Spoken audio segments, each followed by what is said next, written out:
Cette année, CISTL qui est mise en lumière, en Italie, du côté du Festival international du film de Venise, dit La Mostra. Le 31 août 2022, vêtue d'une sublime robe rouge griffée Saint-Laurent, Catherine Deneuve a reçu un Lion d'Or d'honneur pour célébrer l'ensemble de sa brillante carrière. Ce n'est pas la première fois, d'ailleurs, que la comédienne est la star de l'événement. Elle y avait déjà été récompensée, en 1967, pour son sulfureux rôle dans le long-métrage Belle de jour, de Luis Buñuel.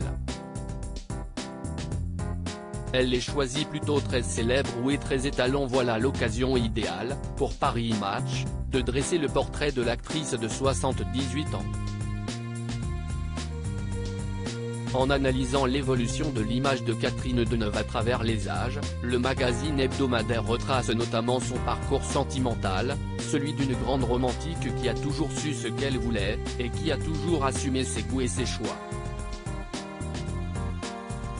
À la différence de Bardot, Deneuve n'aime pas les minets mais les vrais hommes, peut-on lire dans la publication.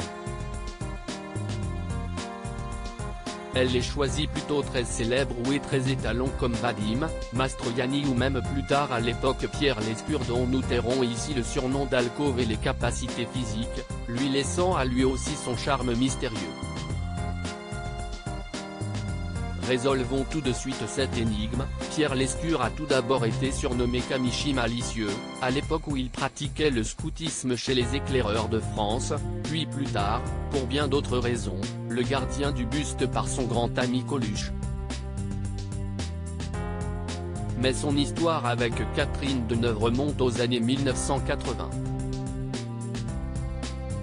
Avant ça, l'actrice avait vécu avec le réalisateur Roger Vadim, avec qui elle a eu son aîné, Christian, puis a été mariée au photographe David Bailey, et elle a également été en couple avec Marcello Mastroianni, père de sa célèbre fille Chiara, et avec l'homme d'affaires Bertrand Delabey. Retrouvez toutes les informations sur Catherine Deneuve dans le magazine Paris Match, N°3 1826, du 1er septembre 2022.